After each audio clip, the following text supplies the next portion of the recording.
था कि उसे कोई बहुत ज्यादा समझदार और स्मार्ट पढ़ा लिखा लड़का मिले, लेकिन कहते हैं ना, जो भाग्य में होता है होता वही है। देख, मैं साफ कह रही हूँ, लड़की के बाप के पास भर भर के पैसा है।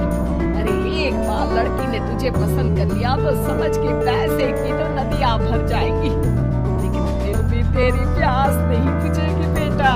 अरे माँ, फ्रिज में मैंने 2 बोतल पानी की रखी है, और कैसे प्यास बुझेगी? अरे 5वीं फेल, मैं बात कर रही हूँ पैसों की प्यास की। तू गवाह नहीं समझेगा इस बात को, बस तुझसे लोगों की नौकरी करवा लो। क्या है ना आशीष की बात, वो सीधा है, और जिसे तू लोगों की नौकरी बोल रही है ना, वो आशीष का प्यार है अपने लोगों के लिए, जिनसे वो प्यार करता है या जिनसे जुड़ा हुआ है वो। अरे जमाना नहीं रहा वो। अरे आज की डेट में तो ना बेटा माँ का है, ना ही पति पत्नी का। कैसी बात कर रही है माँ? चाहे दुनिया यहाँ की वहाँ क्यों ना हो जाए, मैं आपके बिना नहीं रह सकता, ना ही मैं आपको कभी धोखा दे सकता हूँ। अरे हाँ, ठीक है ठीक है। देख, लड़की को पढ़ा लिखा लड़का चाहिए, वहाँ चुप रहना। जबान खोलेगा तो पता चल जाएगा कि 5वीं पास है। अरे तो पढ़ा देती ना आगे, माना सौतेली माँ हो, लेकिन दहेज की लालच तो अपने बेटे जैसी ही रख रही हो।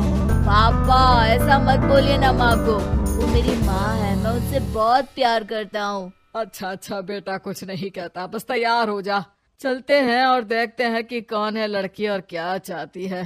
सभी मिलकर लड़की देखने जाते हैं, जहाँ स्नेहा आशीष को देखकर ही इम्प्रेस हो जाती है। वाह, कितना हैंडसम है, काश इससे मेरी शादी हो जाती, लेकिन पता नहीं कितना पढ़ा लिखा है। स्नेहा, लड़का बहुत अच्छा है, बेचारी की माँ दूसरी है, लेकिन देख रही है ना, हीरा भी इतना चमकीला नहीं होगा जितना कि ये। स्नेहा को समझ नहीं आता कि वो क्या करे।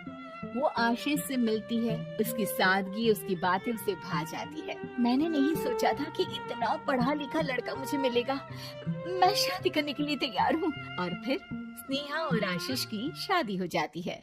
शादी के बाद सासू माँ कहती है, अरे बेटा, वो तेरे जेवर मुझे दे दे, मैं संभाल कर रख दूंगी। स्नेहा, जो कि खुद भी एक समझदार लड़की थी, नहीं नहीं, मैं अपने जेवर नहीं दूंगी, उसके लिए तो मैंने पहले ही लॉकर खुलवा लिया था माँ जी। ये मेरी कुछ आर्टिफिशियल ज्वेलरी है, इसे रख लीजिए, वैसे मेरी अलमारी में जगह नहीं है ना। सास बेचारी नई नई बहू से क्या उलझती। सुनिए जी, मैंने आपके लिए खाना और नाश्ता बना दिया है, ऑफिस कब जाना है? कौन से ऑफिस में? मैं तो घर का सारा काम करता हूँ।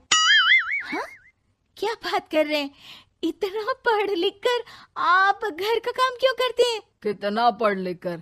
मैंने तो सिर्फ 5वीं तक पढ़ाई की है। तभी वहाँ सास आ जाती है। अरे 5वीं तक भी पढ़ लिया तो समझो मेरी कृपा से, वरना तो जो इसके लक्षण थे ना, क्या बताना। अच्छा आशीष, जरा बाहर जा और भाग कर टूथपेस्ट लेकर आ, सुबह से मंजन नहीं किया। और हाँ, फिर जाकर दुकान की सफाई कर देना, तेरा छोटा भाई दुकान पर जाने को तैयार हो रहा है।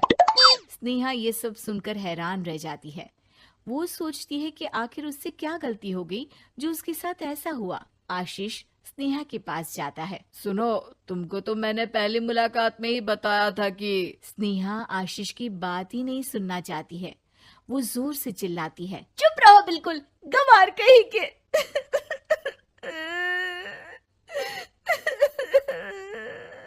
कितना बड़ा धोखा हो गया मेरे साथ, अब मैं इस घर में नहीं रह सकती। प्लीज ऐसी बात मत करो, मेरी पत्नी हो तुम, जैसे बोलोगी मैं वैसा करूंगा। मैं कोशिश करूंगा बाहर जाकर कोई काम ढूंढ लूं, पर प्लीज मत जाओ। चुप रहो गंवार कहीं के, मैं तुम्हारे जैसी की बीवी हो ही नहीं सकती।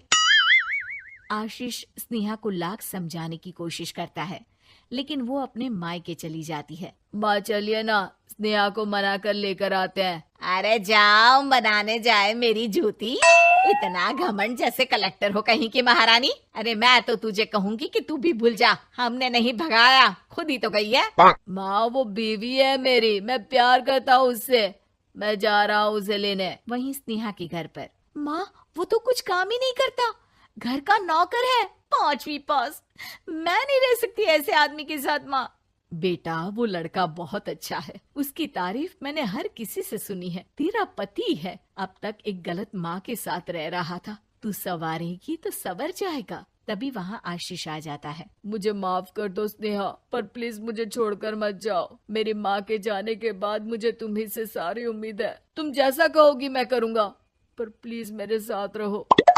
सबके समझाने बुझाने के बाद स्नेहा आशीष के साथ घर आ जाती है। आ गई महारानी, अब आई हो और सच्चाई भी पता चल गई है, तो थोड़ा तमीज से पति के साथ घर देख, रसोई संभाल और हम सबकी सेवा कर। देखो, मैं अब इस घर में बंटवारा चाहती हूँ।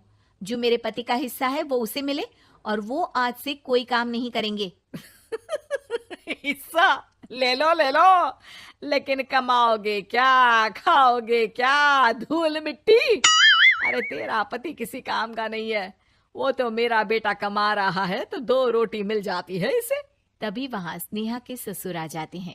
मैंने एक बंद फैक्ट्री को पहले ही आशीष के नाम कर दिया है और घर के 2 तल्ले में 1 तल्ला ले लो। मैं तो आशीष के पास रहूंगा, वकील थोड़ी देर में आता ही होगा। अरे जाओ जाओ, 2 दिन में भूख से तड़प कर सब वापस आ जाओगे। बढ़िया आई बहू बेटे वाली। फिर क्या था, स्नेहा आशीष के साथ मिलकर बंद फैक्ट्री को खोलती है और मन लगाकर काम करती है।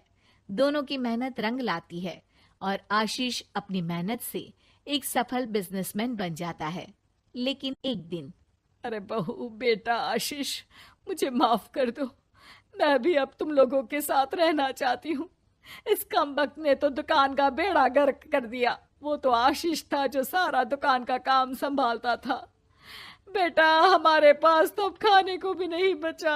माँ जी, इसे कर्म के फल कहते हैं। खैर, खाना है तो आपको और आपके बेटे को काम करना पड़ेगा, समझी? हे भगवान, अब ये दिन आ गए हैं कि बहू के साथ रहने के लिए मुझे काम करना पड़ेगा। बेटा आशीष, तू ही समझाना अपनी बीवी को। पता है ना मैंने तुझे कितने प्यार से पाला है। हाँ माँ, वो तो ऐसे ही बोल रही है आपको। अरे घर में कामकाज के लिए बहुत सारे नौकर चाकर है, आप आराम से रहिए माँ। स्नेहा आशीष का अच्छा और सरल सच्चा व्यवहार देखकर मन ही मन सोचती है, मेरा पति गवार ही सही, लेकिन दुनिया का सबसे अच्छा इंसान है।